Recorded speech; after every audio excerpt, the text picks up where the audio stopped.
welcome once again. We are, in fact, got confirmation just the other day. We are, in fact, on the mighty Mississippi. This is the Global MEGAFist 12. We are on a riverboat, not one that is necessarily designed for actual navigation. And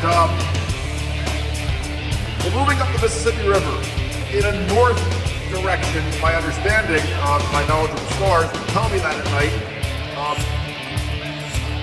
What I do know is that I am Derek Garciola.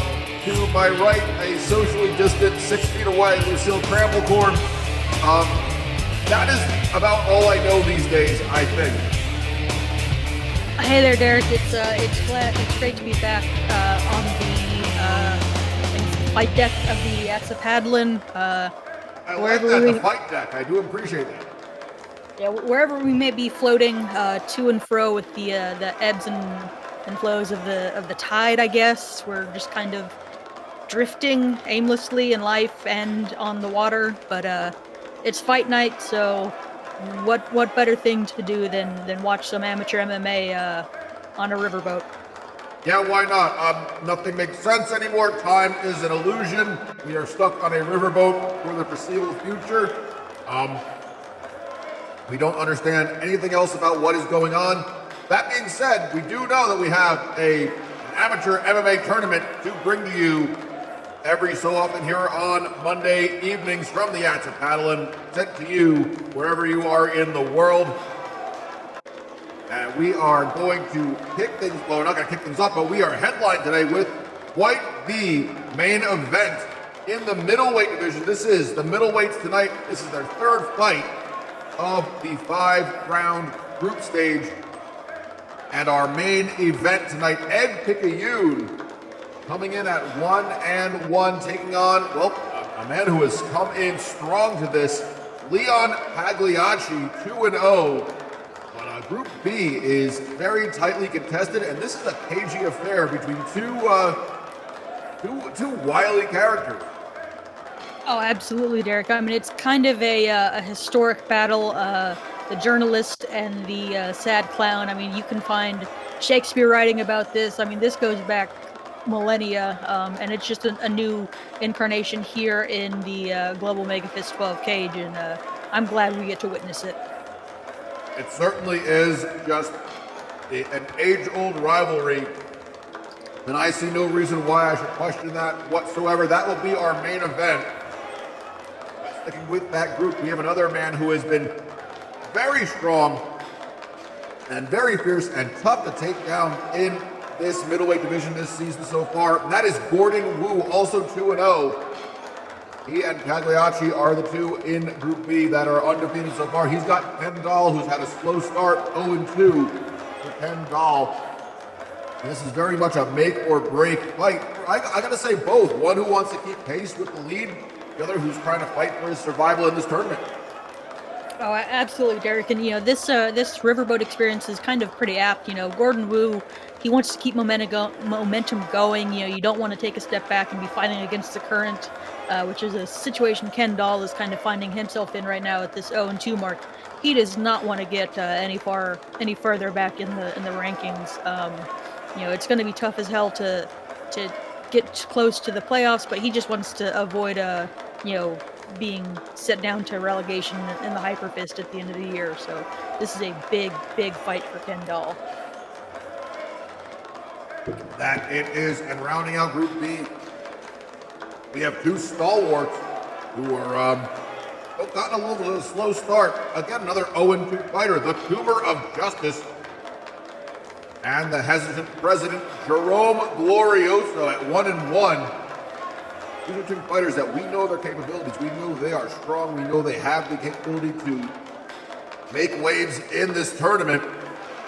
However, they're doing battle, I believe for the first time here this evening. I have to double check. I can't remember if they were a semifinal last year. I have my notes up here for a second. I feel like this might have been... No, I'm sorry. It was actually Glorioso versus Branston in the semifinals, and the Tumor Justice had a different semifinal opponent. This is the first time they are doing battle in mixed martial arts, and it's going to be a very interesting one, I must say. I 100% agree, Derek. I mean, I would not have suspected that at this point in our 2020 season, we'd be where we are now for a number of reasons, not the least of all being that the Tumor of Justice has yet to record a win in a group fight. This is shocking. Glorioso, he was kind of a dark horse last year, but being 1-1, I mean, that's a surprise in and of itself. I mean, these guys have compared to last season, they look to be struggling just a little bit, and one is going to be struggling a little bit more at the end of this night. It's a shame. These are two great fighters, and shame one of them has to lose. It just shows how just unpredictable this tournament can be. Not just that, but how tight at the top it is to get to those semifinal places. Again, both fighters 4-1 in last year's group stage. Tumor of Justice already knows he's not going to beat that. Glorioso has to win out to do the exact same. That is Group B. In Group A, it's a little bit more clear-cut at the top. Ezekiel Subset Alpha, the only 2-0 fighter in Group A. Not only that, he's won both fights, in the first round for 6 points apiece. He's got 12 points. And Paranorman, our host, his opponent, is at 5 with 1 win. Ezekiel, with a win today, could really just put some daylight between him and his opponent. Oh, absolutely. I mean, Ezekiel, he claims to have come from the future.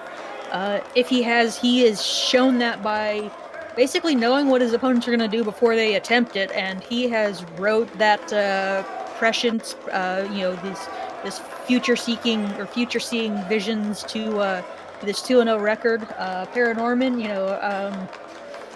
I hate to be a cliche, but it's kind of looked like the flesh is willing, but the spirits have been weak for Paranorman. 1-1 so far in group play.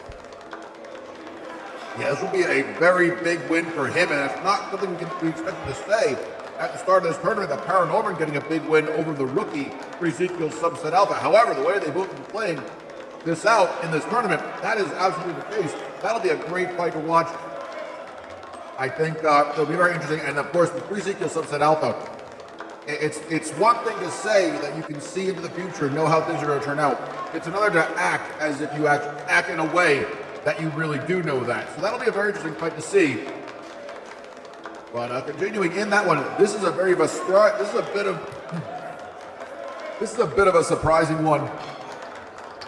But we have Dale Branston, our defending champion, at 0-2. He is our defending champion in the middleweight division. He takes on Chet Lama, so that'll be a great fight for one thing. However, Branston could be facing a very real relegation battle so far. I don't know if that's possible just yet, but we are seeing something that could happen should Chet Lama get a big win tonight. Oh yeah, 100%. Chet Lama, he came on strong at the end of the 2019 campaign. Really started making some moves. Faltered a little bit early on in 2020 at 1-1, but Branston 0-2. That is a shocker. You're right, Derek. He may not face relegation with a loss here, but you don't want to risk it. This group. I mean, both these groups at middleweight are so tough, but this group it's deadly. I mean, any misstep and you could be down to the hyper fist in the blink of an eye. And Branston, I have to imagine does not want to, I guess, defend his title by not even being, in the talks for the playoffs. And that would be quite something to see if that happened. That being said, we head to our other fight of Group A. Grover Fuppenberg at 1-1. Donnie Bay 1-1. When you see the standings of these groups, it's such a tightly contested battle for second place, especially with Ezekiel Subset Alpha starting things off at 2-0 with 12 points. That battle for second seems to possibly be what's going to happen. These are two interesting fighters that can really make a play for second place.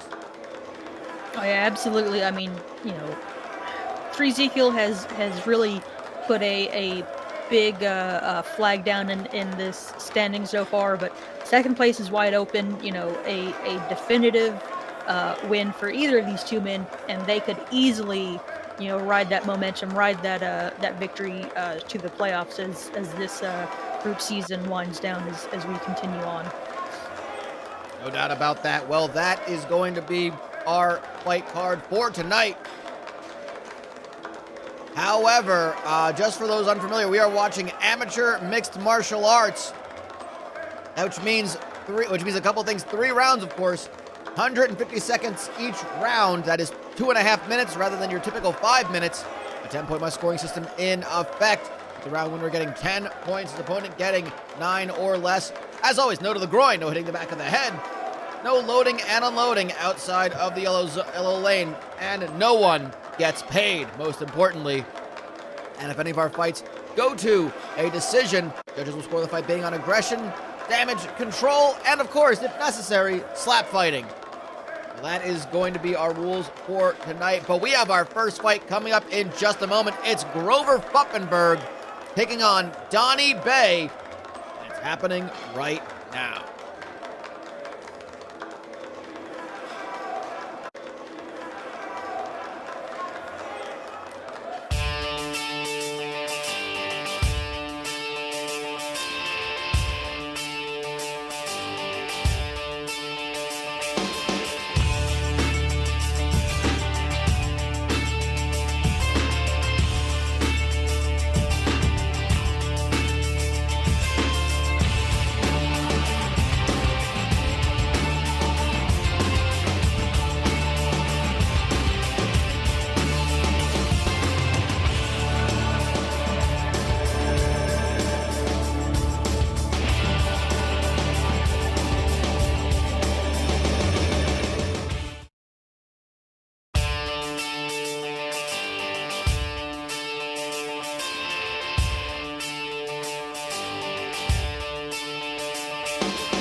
Go to the tail of the tape for this one.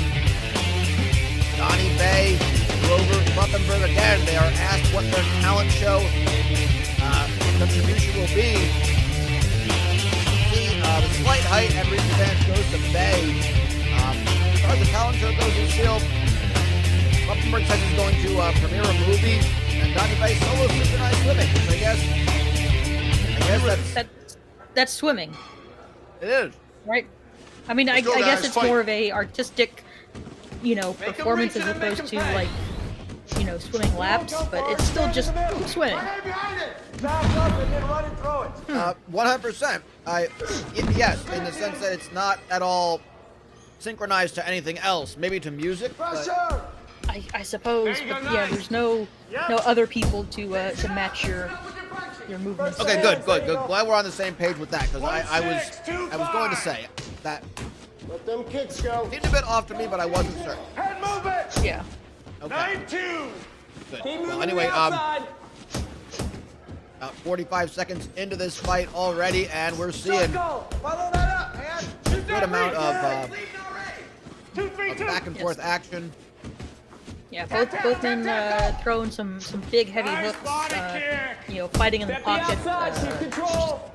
Some big shots from both guys early Don't stand on. there. Oh, He won't come Yeah, forward. Bay seems to be taking the Defend center it back of down. that cage.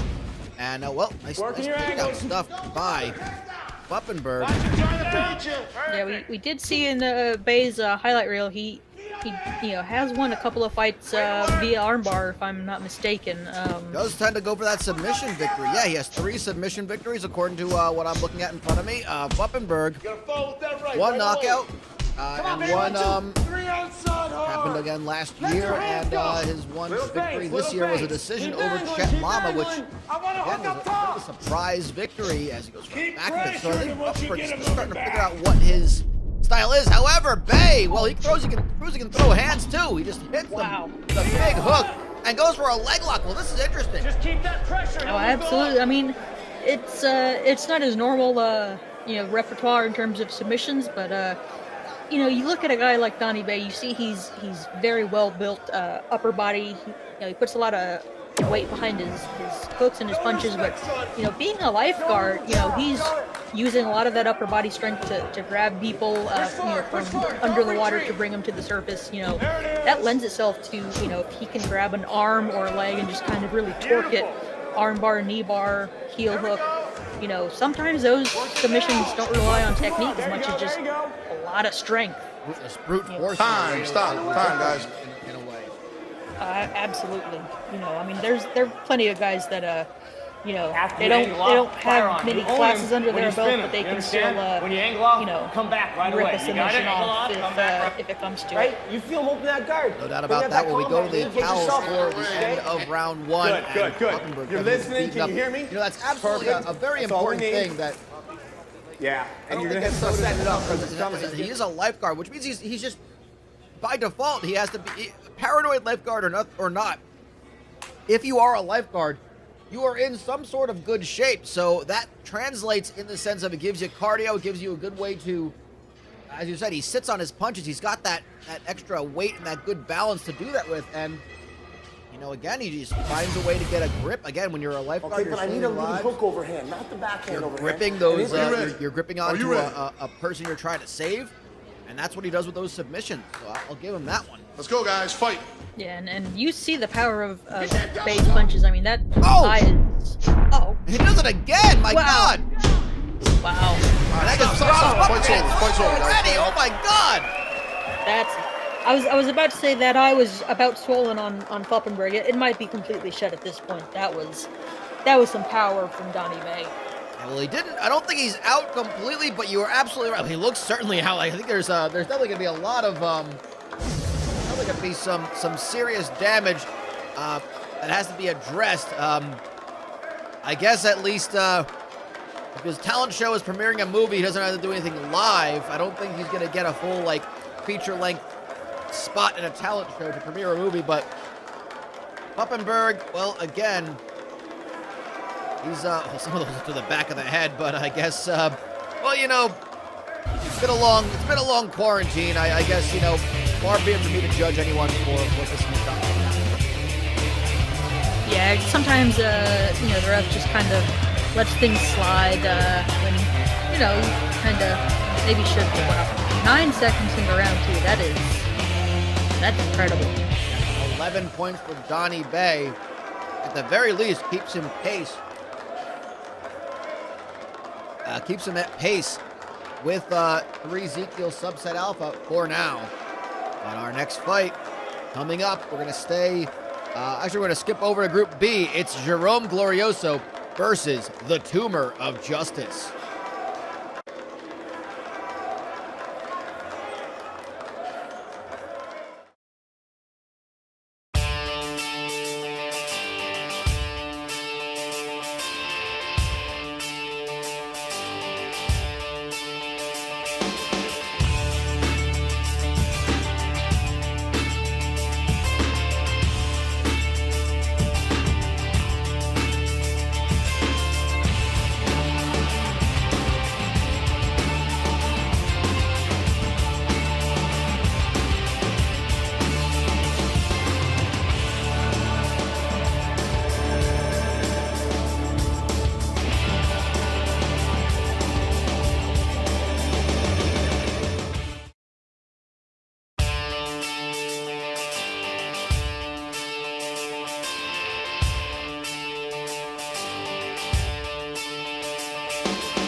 tape for this one. Glorioso giving up an inch in both height and reach. And we go to the talent show. Options for them. Jerome Glorioso says he wants to get impeached for his talent. The man really doesn't want to be president of the French Antarctic lands. My understanding is that the Team of Justice is going to cook food. He's going to use a microwave without an actual microwave, which just disturbs me on so many levels. Wow, that's horrifying to think about if he's just kind of walking around emitting the kind of radiation that, even if it can just only like pop popcorn, that's still a frightening amount. No doubt about it. The man can never enjoy sushi in his life. I mean, that alone is a sad state. Yeah. Has anyone maybe talked to Jerome on the flip side about resigning from his office? Is that not allowed in French Antarctic lands? That's a fair point. Is that something valid that he can do? I don't know. Am I a politician? Also no. I don't know. The French Southern and Antarctic lands are I didn't know they even had a president, but he is them. Yeah, and I suppose if you had no intention of becoming or running for the president of a land, you might not know all the intricacies of how to stop being the president of said land.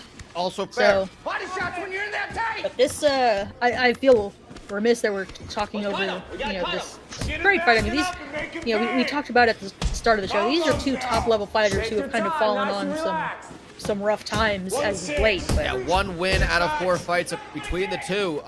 And these are both semi-finalists from last year's tournament.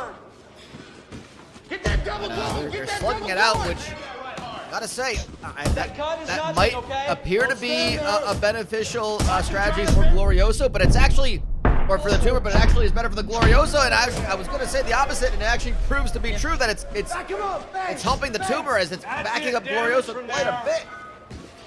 Oh, absolutely. And if the Tumor of Justice has worked on his striking even a little bit, which it looks like he has, that's going to make the threats of his takedowns and grappling attacks even more dangerous. Glorioso has to worry about so much more, than just, a random wild double leg attempt. And there you have it, yeah.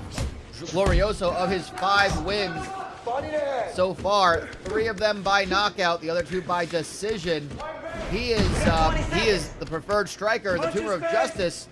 4 wins by submission. So again, as you probably guessed from the intro package, he likes to go for an armbar like that. It's just that freakish radioactive strength. The man has radiation coursing through his body. You're going back to the strikes. You're looking perfect. Yeah, just ran out of time in that on the round on that one, because that looked like a pretty tightly cinched armbar. No doubt about that. And that is one of those preferred submissions of the Tumor of Justice. He really likes to go for that arm. Glorioso's eye is looking gruesome from that brief moment we saw it in the corner. I mean, wow, that was... Again, I must say, I was very surprised by the stand-up game of the Tumor of Justice. He either has improved or just saw an opening and said, I'm going to take it. And he really started to move forward with this fight. I want 4s and 5s with the punches now, all right? We can't hold back. Yeah, gentlemen. Or he could be, putting a little bit of lead in his gloves to kind of shield the radiation coming out of his hands. I mean, if it's medical, I imagine he's allowed to do that. Yeah, if he's got a doctor's note, and he could just ask the good Dr. Igor Tonic to confirm that. We're all on the same boat, so yeah, we're all on the same boat, as it were, literally and figuratively. We are all very lonely and sad. However, nonetheless, it is also a very big thing to talk about. And, again, I'm not a politician. I'm also not a doctor. I can't tell you whether or not that is something that he can get a doctor's note for, or if that's legal. Probably is my answer to that. Yeah, I mean, if it hasn't been stopped now, then there's really no precedent to stop it ever in the future. I think that's how laws work. Yes, that is it. That is absolutely how laws work. That is precedence, I think, is the understanding, and the Tumor of Justice is showing precedence by taking the mounted position, and this is where he gets to work. He is taking precedent against the president. He sure as it were. is.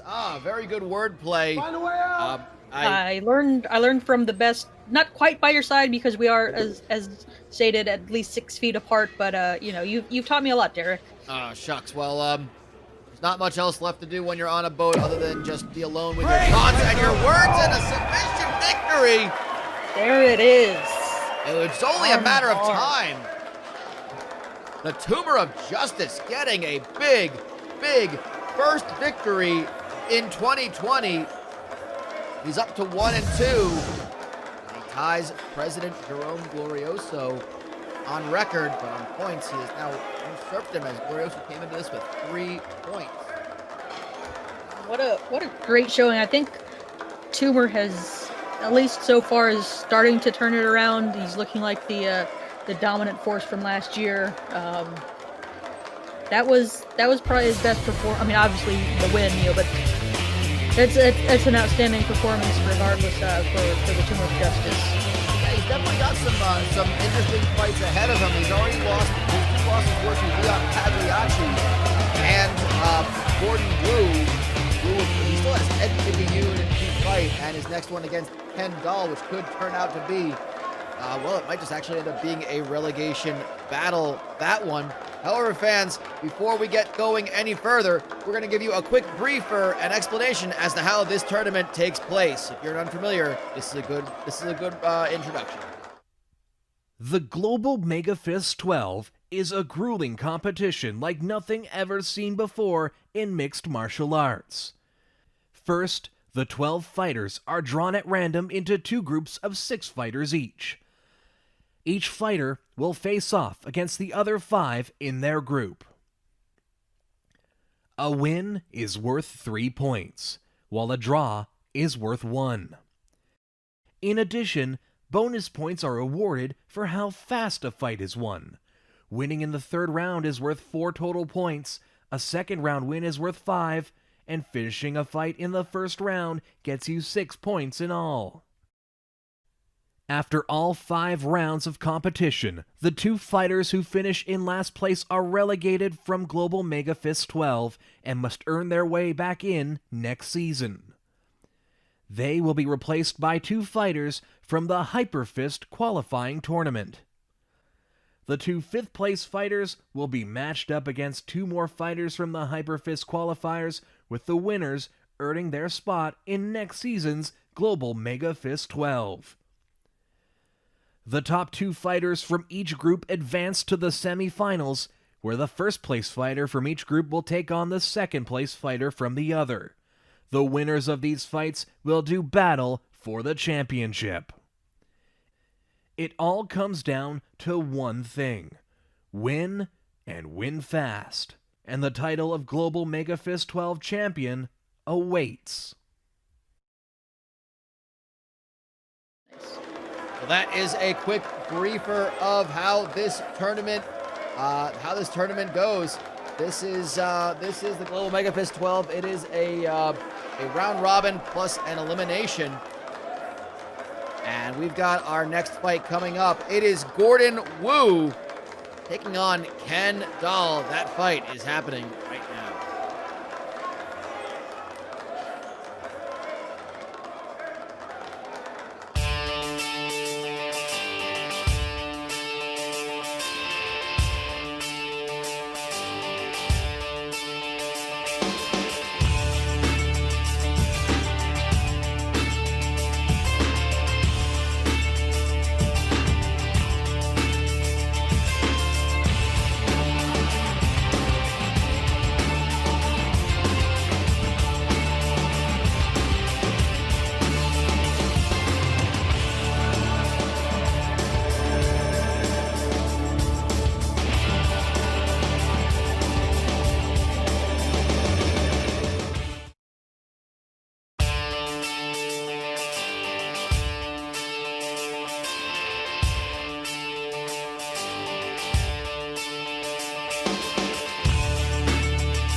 identical, I get to say that.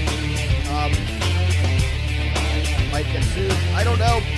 Gordon Wu, of course, the stunt actor, will do a stunt demonstration. It's a good thing to do for a talent show. Ken Doll's going to read some poetry. I only imagine those are going to be love poems to his... Let's fight! His Barbie girl? doll. Yes. So, again, for those unfamiliar, Gordon Wu, Assailant 3 Gordon Wu is a... is one of those extras you see in movies. He's not quite the henchman that just gets beaten up immediately. He's like the sub-boss, use that term. However, Ken Doll has been surgically enhanced. He fell in love with the woman who got enough plastic surgery to look like a Barbie doll that he decided that what she needs is a pen in her life. And so he is filled with a lot of plastic. He is just sealed right up with plastic. He has gotten himself surgically enhanced to look like a Ken doll. There's really no other way around it. Just say it what it is. We gotta cut him. Yeah, we've if you're just joining us, this is maybe your first time watching the Global MEGAFist 12. Sometimes it's best to just acknowledge the bizarre facet of these fighters' lives and just kind of move on. Just talk about the fights. Good clinch work here from both men. Nice little break. Both guys like to strike. Doll is he's not as refined necessarily as Gordon Wu, but yeah, again, you got to remember, a stuntman will at least have some stunt fighting ability. Gordon Wu, 4-3 total in Global MEGAFist 12. High kick there. All 4 of his wins via knockout. Ken Doll, 4 wins as well, 3 of them by knockout. So that kind of tells you what they're going to prefer in this battle. Yeah, I might have been mistaken on that highlight package for Ken Doll, but it looked like he knocked out Gordon Wu perhaps last year in group activity, in a group fight. Definitely possible. I'm gonna look that up myself as well, as I have kind of my notes in front of me here. Again, both of them, these two fighters finished 3rd and 4th in their group last year, so not a lot of daylight between the two of them. And you're absolutely right. This is a rematch. You're right. That's interesting. I sadly spilled some of that good buffet cheese sauce on my notes. I was kind of being a little greedy and thought I might have a little snack in the booth, and it turned into a disaster. That's all right. It's probably fair to do that anyway. I think there's not like so much of a you have to eat it all there. They do have kind of a takeaway rule at the buffet, so I applaud you for that resourcefulness. Keep working. I can understand that Ken Doll did get a second round knockout victory. We can't wait for him too long. He's looking at that round. He does not look like he is. Good. You're listening. Can you hear me? He doesn't look like he had the better end of that round whatsoever. Gordon Wu looks like the one round that he was knocking out. Overhand, not the backhand overhand. Yeah, I was early on in the fight. It looked like Doll was maybe a little more reserved, and Wu was being more aggressive, and I thought that might be his downfall. But he just punched the heck out of Ken Doll's face and really tore it to bits in that first round.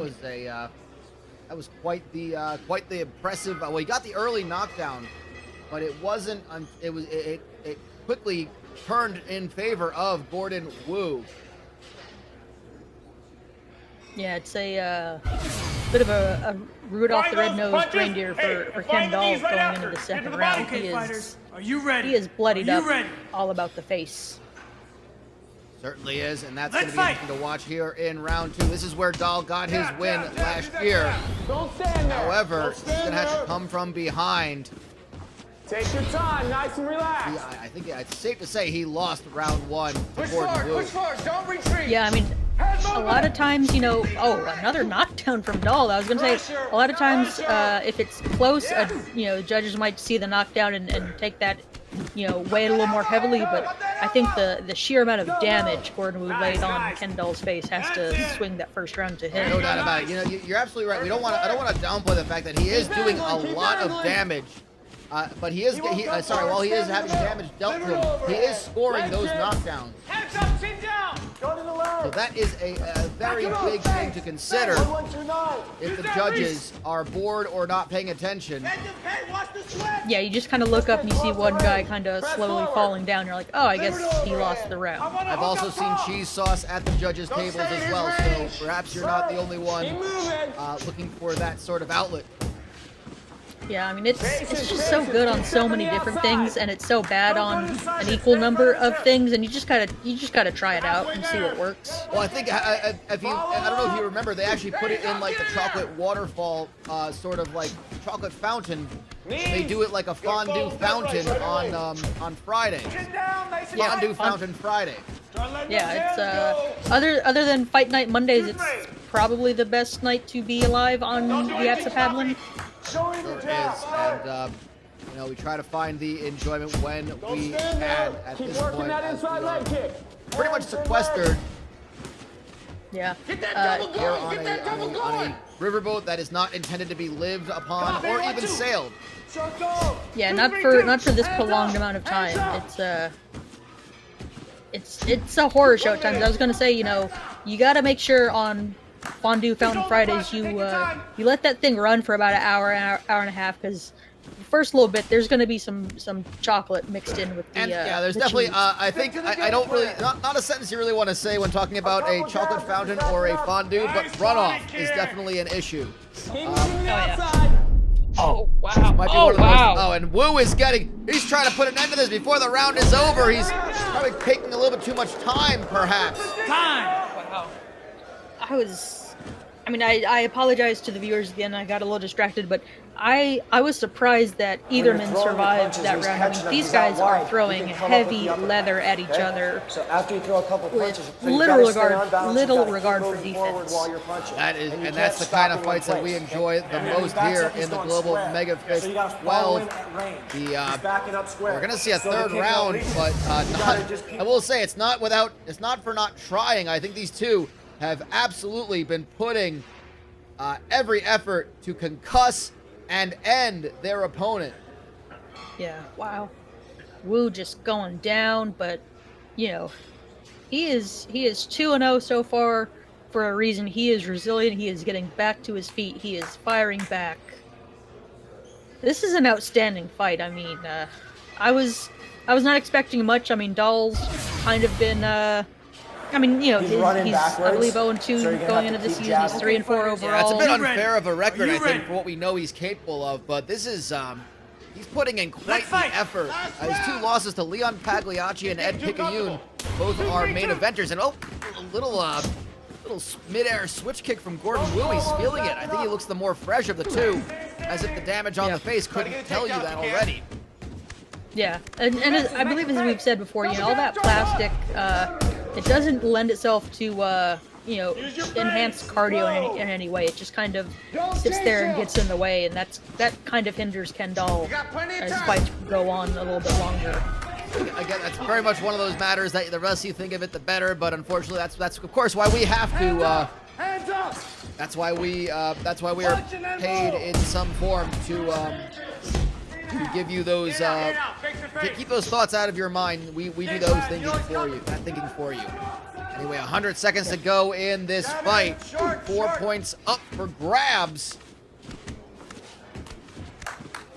Of course, the decision would be 3 for the winner.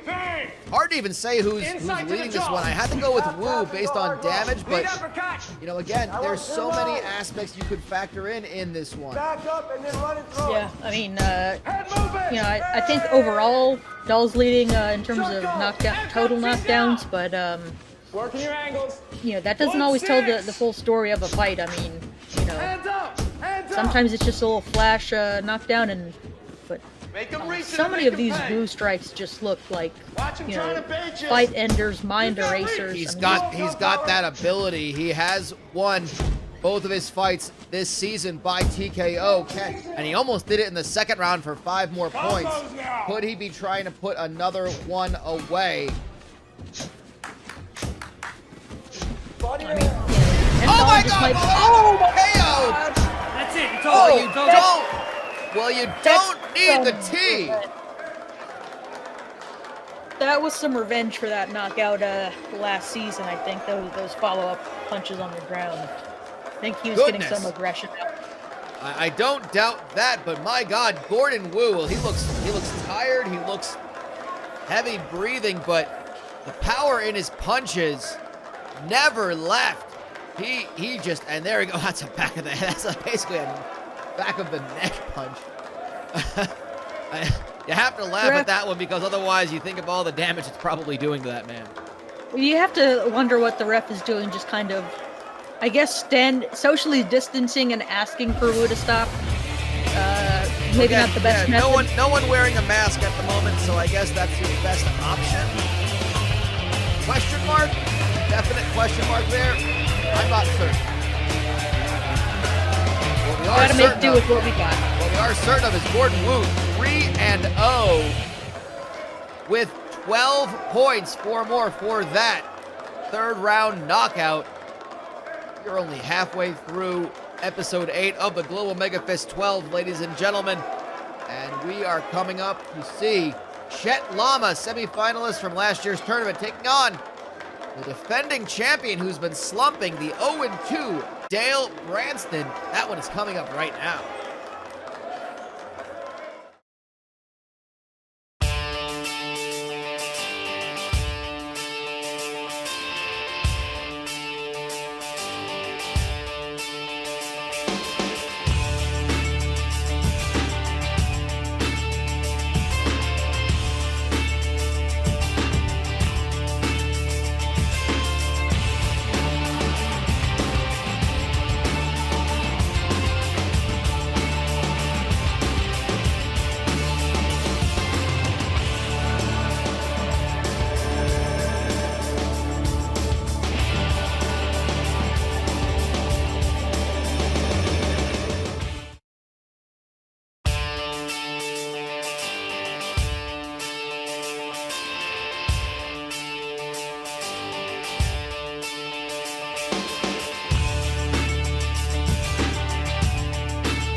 I wouldn't expect to say this, but the 0-2 Dale Branston he's up against it with Chet Lama, and that's not an easy opponent either.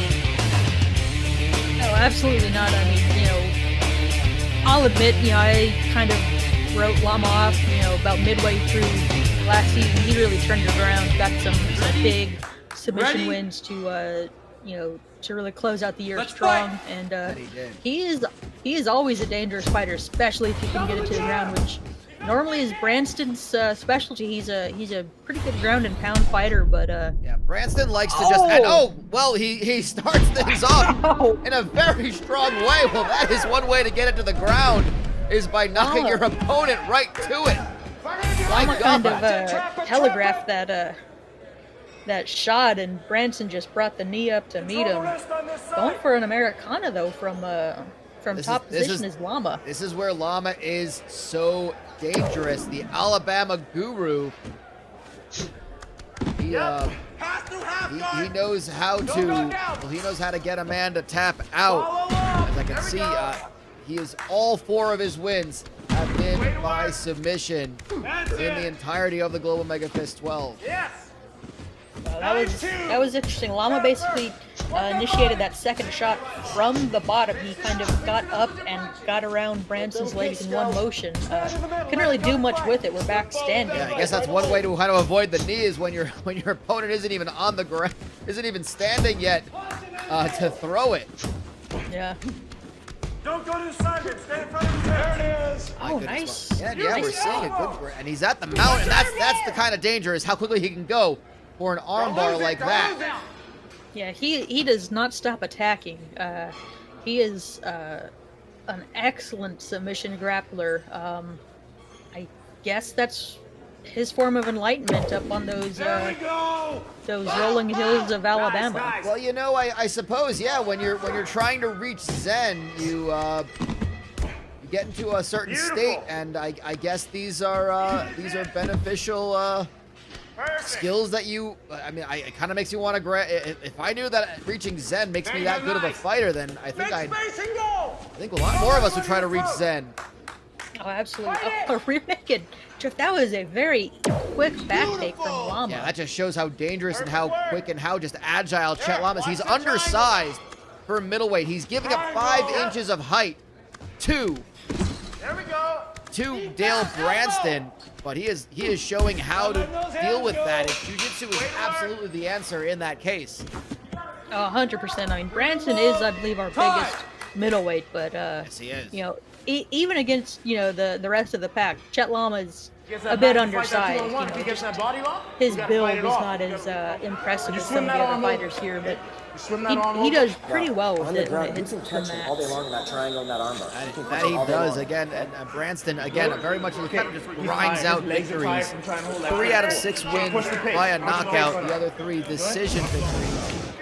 But he is a tough customer. He got a couple of he got a little bit of a reputation for not being the most interesting or exciting of fighters last season, but he proved everybody wrong by scoring, if I recall. I think he finished both fights in the semifinals and the finals. He proves that he can hang with the top tier middleweights. Just needs that first win to really open things up for him. Gentlemen, you ready? Yeah, absolutely. Ready? I mean, we saw with the Tumor of Justice earlier. I mean, Let's fight! it just sometimes it takes a little while to get things back going, especially new environment. The Aztapatlan, going through, I guess, all of America's waterways. We are currently going north up the Mississippi. The less I think about it, the better, because I don't understand how that even works. I thought the Mississippi flowed north to south, and we are somehow going up north. I mean, I hear those engines just straining every day against the current. It's maybe not the best thing to do, to force your way against, that much heavy flow of water. But that's what we're doing, and we just kind of have to grin and bear it, as it were. I would agree with you on that one, and I saw Chet Llama go for a shot that was so telegraphed that I think Dale Branston almost allowed him to fall on his face in a way. It just again, and he caught the leg and just threw a punch. Llama has to be a little bit more, I think, creative in how he goes for it. Like, he has some striking power. You saw he's landed that uppercut very nicely. Yeah. Branson, he's got to confuse Branson a little bit. Anytime he does something that Branson doesn't expect is when he has his best sequence. And I think Branson is just, maybe that's why he won last year. He's just so good at reading a fighter and knowing what they're going to do. Yeah, absolutely. I mean, I don't know if being a pickling enthusiast helps in that. Just being able to tell when the fermentation and pickling process is done just by look or sound or smell. Yeah. Well, I think another aspect of it is he spends hours and hours at farmers markets waiting for someone to wander by. I mean, you have nothing to do but sit there and watch people. So you get a bit of that ability to read a room, read people. And student Branston, psychology, as it were. Yeah, he applies that sort of psychology to the fight game, which, as we know, is very much a real thing that can be added. I mean, you can, if you can get into the mind of your opponent, you are suddenly at a huge advantage. Yeah, absolutely. But that right there earlier was a great takedown from Llama. He ducked under the hook, and as Branson was a little bit off balance from that missed punch, shot in for that takedown. That's what Llama has to do. Capitalize on those misses, not just shoot kind of wildly like this with no setup. It's not going to work out. We do go to a third round. Another time tonight, we go to a third round for this one. You gotta punish him. A couple of, All right. not quite Go like to the body our and match press him between back. Wu and Dahl, Three. but a couple opportunities we saw that could have resulted in this fight ending. But these two go into a third round. Doesn't really surprise me. They look both fairly fresh. Not too many bruises and damage. The eye of Llama is probably the worst, but all things considered, I think both have a lot in the tank for round 3.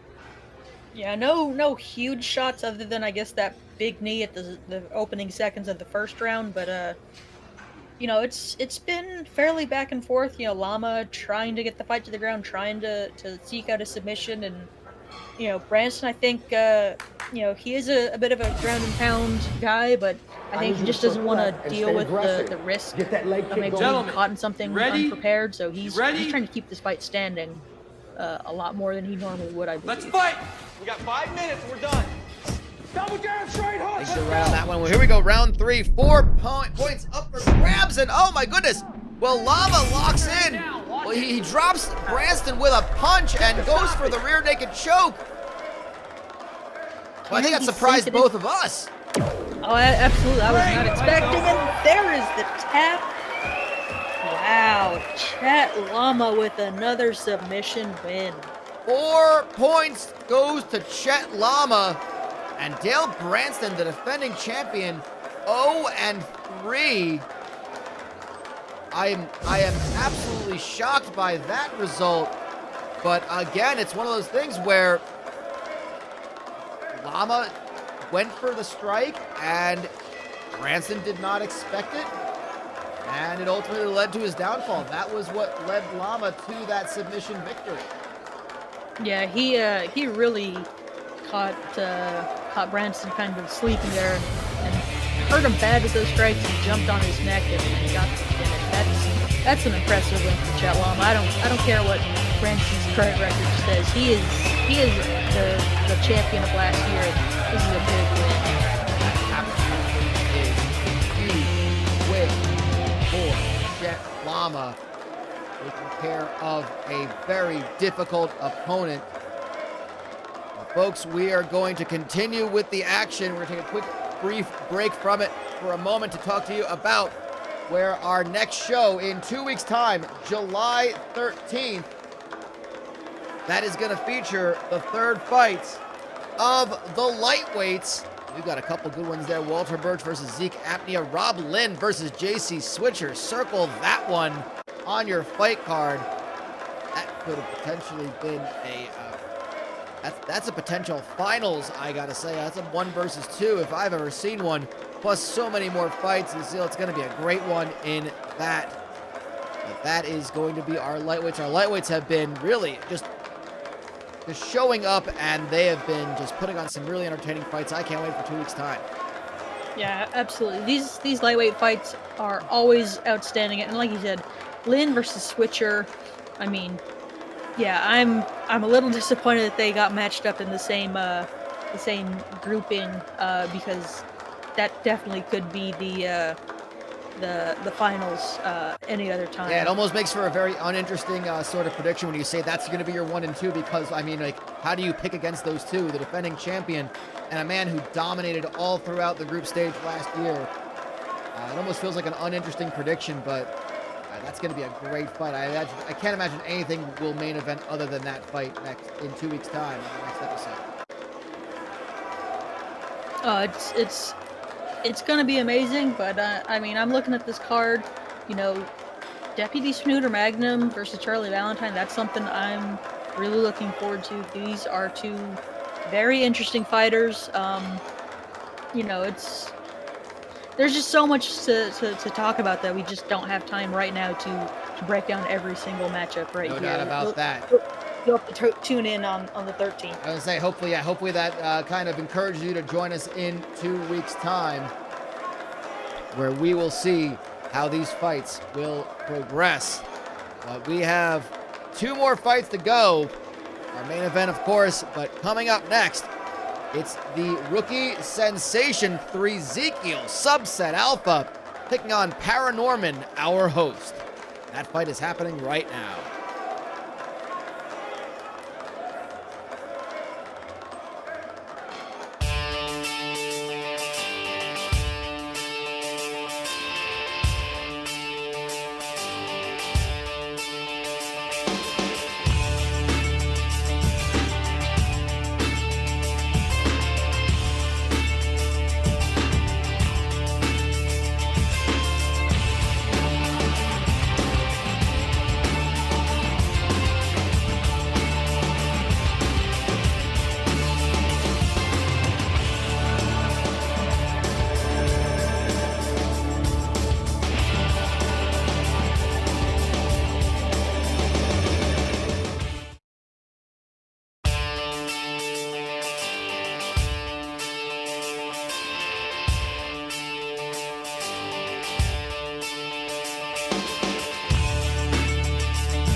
Subset Alpha's telling.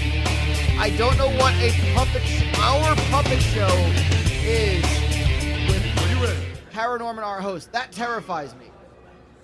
Let's go, guys. Yeah, Fight.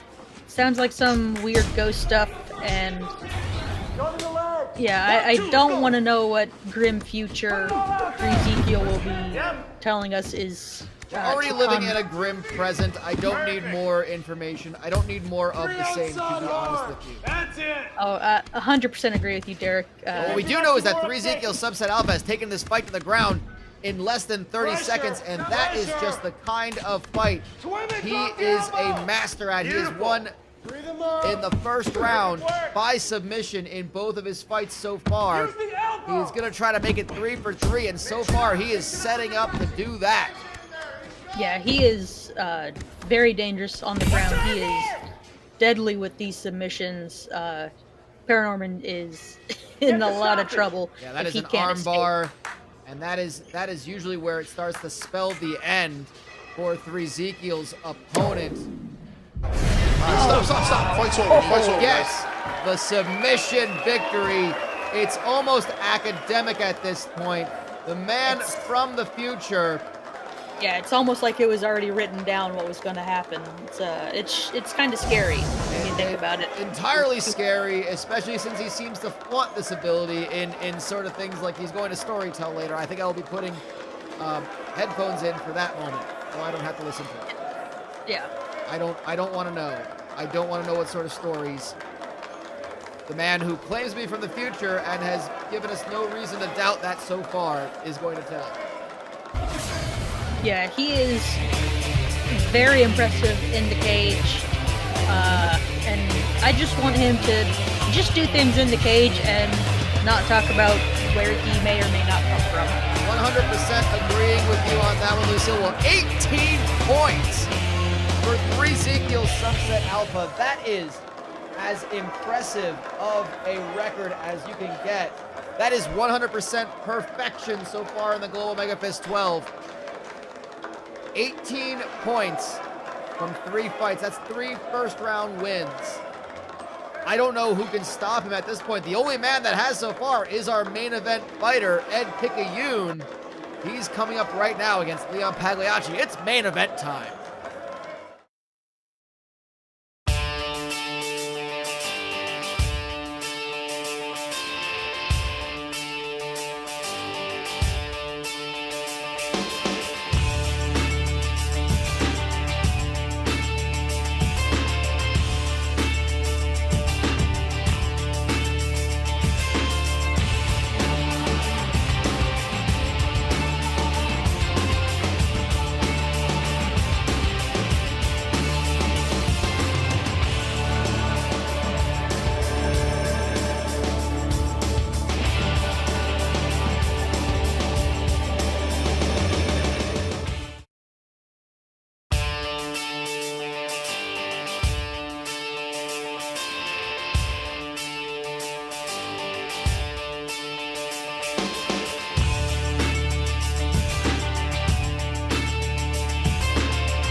For this, our main event, Ed Picayune coming off his first ever loss, a decision loss to Jerome Glorioso. How will he come back? He says he's going to write the review of the talent show. That doesn't seem like that's something to do during the talent show. Meanwhile, Leon Pagliacci, he's going to tell some jokes. Are you ready? That sounds fine. I gotta ask Ed though, I guess maybe after the fight, do we have like a boat-wide newsletter he's writing for? Like, where is this review going to be? I don't know. I don't know if how he's going to be presenting it. I don't know if he's starting a newsletter or a newspaper. It's kind of like a school paper in a way. Yeah. Hands up, chin down. I mean, anything to pass the time, I guess. I suppose so, yeah. It might break up the monotony if there's something to read at least once a week on the boat. Yes, I brought one book with me. It wasn't a very long one. I've read it 3 times already. I need something new. Yeah. Don't get me wrong. I'm very thankful that Most Glorious and Honorable Mr. Naga is sending us, provisions and things like that. But a bit lacking in the entertainment. Don't really gamble. I didn't come on here intending to be here for the long haul, so didn't bring a ton of cash anyway. Yeah, I was not expecting a really prolonged isolation situation. Yeah, I kind of thought we'd go home to our respective families and associates and home. Stay tight in there. Yep. But Hands and elbows. Ready to move. This is gonna be a good fight, though. I mean, yes, absolutely, yes. Sorry, I was just kind of contemplating. Yeah, sometimes the sads get a hold of you on the boat. We apologize to our viewers, but it's been a long several months. The boat is a pit of despair at times, and it can really infect everything. But this is a good back and forth ground fight so far. Not about that, it certainly is. And Pagliacci, again, not someone you really kind of anticipate to be a submission fighter, but he has the ability. He's got 3 wins by submission, 1 win by knockout. Yes. And he is decided to go ground for ground in the battle with breathe and move right now. Picayune, the submission expert. Yeah, and as we mentioned, Picayune's the only man back in it was the Hyperfist to defeat 3 Ezekiel Subset Alpha. That was a decision win for Picayune. But I'm surprised how well Pagliacci's been faring on the ground against a grappler the level of Ed Picayune. Yeah, we do go to the end of the first round in this one, so 2 more rounds potentially in the cards for these 2 fighters. You swim that arm over, okay? You swim that arm over. Now, on the ground, you can catch him all day long in that triangle. Well, again, it's tough to say who got the best of that round. His legs are but tired from trying to hold that. I think if nothing else, by who was on top the most, Pagliacci, who dominated the ground battle. Yeah, I'll agree with that. I mean, I don't know how the slap fight criteria is going to play out. Yeah, we haven't seen a decision so far, so it's hard to say. I mean, you would think the regular fist fight would be enough, and we wouldn't have to have guys slap each other. But anything to make things. You sometimes you get hands in his face that's kind of what it is at this point. I mean, I could go for a slap fight these days. ready? Are you ready? Yeah, I've seen those clips on the internet of those weird Russian guys just stoically exchanging single slaps. Maybe that's what it means. Watch for him to grab Perhaps your it is. leg. I wouldn't mind. I could go for one of those right now. Not necessarily a slap to the face, but if the mood suits me, I think perhaps. But again, we're seeing we make a joke option for Pagliacci taking the back of Picayune. Picayune has proven he's very good on the ground. He's very he's diligent and he's tenacious. I think are good words to describe Picayune, which again, tenacious and tenacity in general. Something you really expect out of a vigilante reporter like himself. Yeah, absolutely. A lot of long nights, a lot of hard work. Chasing down leads. A guy like Ed Picayune is used to kind of being on the back foot and fighting through adversity. And he's in quite a bit right here with Pagliacci just smothering him on the ground. This is just really impressive how good Pagliacci is doing at limiting Picayune's offense. This is probably the best case of scouting an opponent, I have to say, that we've seen. Picayune is just being kept busy by Leon Pagliacci. That's a weird way to describe it, but he's being kept busy in the way that he has to constantly react to what Leon Pagliacci is doing, to the point that he can't go with any sort of offense of himself. And there you go. We see he gets back up, eats a couple of punches, and here we see an actual triangle attempt from Pagliacci. I might have missed something, but was that the first? Is this the first submission attempt on the fight?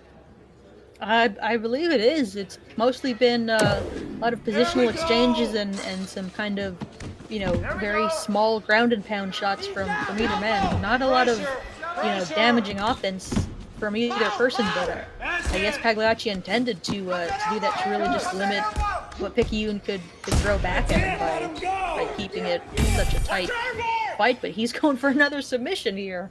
Wow. This is interesting. Pagliacci really trying to beat Picayune at his own game. Certainly is. This is that wrist very, control. very impressive. And we have another armbar attempt. This one from Picayune getting his first attempt at it. I think he just kind of rolls through with it, which again just shows the talent he has. Time. And we go to a third round. Well, another fight going to a third round, and at least as far as Group B goes, second round submission from the Tumor of Justice, a third round knockout from Gordon Wu. Got it all day long. And it keeps the amount of points at a bit of a minimum today. No one's getting 6. There was the 1 5-pointer. It's going to keep the standings pretty close. Close to going into this fight. Pagliacci had 7. Picayune had 5. Should be very interesting to see where this takes us. Yeah, I think all these guys are just lucky that they don't have to try and keep pace with 3 Ezekiel over in the other group, because that guy is, I think, maybe not statistically uncatchable yet, but it's going to be tough for anyone on the other side. 18 points take from him down. Ezekiel subset alpha. That's the thing. It almost feels like even if he's not in your group, you get the feeling that the road to winning the Global MEGAFist 12 at middleweight might have to go through him. Yeah, he's kind of looming over everyone, but I don't think I need to be from the future to know that that's There you go, nice. Put your right arm on his head. those are some bad cuts on Picayune's on his eyebrow and under his eye. Almost, if you didn't know any better, it almost looked like maybe he got a nasty bite somewhere. The way those cuts kind of line up, but Pagliacci looking for a Kimura here from half guard. Very much some impressive ground game by both fighters, but Picayune, just been kind of just chipped away at by Pagliacci. We never really saw too many strong single strikes, but what he has done is just kind of break him down over the course of this fight. Relax here. Yeah, it's just kind of addictive. He'll throw maybe 1 or 2 punches, get his posture, broken back down, and then Pagliacci will just pass to a better position and just kind of rinse and repeat the whole situation. And it really is preventing Picayune from offering much up of his own offense. It's a rough situation for old Ed out there. Just past halfway in this, our main event, the final round. This is going to be for 4 points. If either of these fighters with a minute to go can get a finish. Watch the arm triangle. Pagliacci looking to finish things up with the arm triangle there, but Picayune is fighting it. He's got that arm, he's trying to straighten it out to get a little space for his carotid artery to allow blood flow.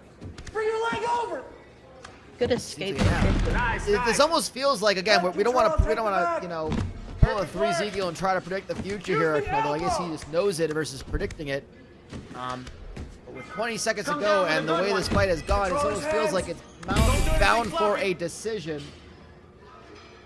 Yeah, Picayune really needs to go all out and try and get this armbar cranked off before time runs out, but I don't think he's going to be able to break that grip of Pagliacci. 3 seconds to go. I think that was just a little too That's late. it. It's over. It's over. Yeah. And we go to our judges on this fight. Only one fight going to a decision tonight. It's our main event. However, it's quite the big one, and it has to feel like we're going to be going to see Ed Picayune drop another fight by decision. But we've seen some stranger things go in the judges' hands before. So who truly knows? Yeah, it's tough. I mean, these judges, sometimes they have even less to do than us. So it's unwise to try and predict their mindset going into a scorecard. Fair enough. Well, we have to hope that that at least some sort of sound mind prevails. We are seeing there's a decision in. The winner is in. It is, in fact, Leon Pagliacci. The judges got that one right. Yeah, it seemed pretty obvious, but as anyone who's watched MMA for more than a few fights can attest, a lot of judges are just complete nincompoops. They just kind of stop paying attention to the fight sometimes. I think is really how it comes down to it. Well, that will do it for us for our fights tonight. We're going to recap where things are and show you the updated standings. Let's start with Group A here for you. A couple of big wins. Ezekiel Subset Alpha getting his big win yet again. As far as Chet Lama getting a massive win over Dale Branston, and Donnie Bay trying to make a play for what is now basically a play for second place, isn't it? Because let's look at the standings. There we see it. Yeah, Donnie Bay in second place. Chet Lama right behind him. Look at that gap between first and second. That is Grand Canyon-esque. It's going to take a lot of work. And, Bay's kind of behind the 8 ball next time out, going right up against Ezekiel.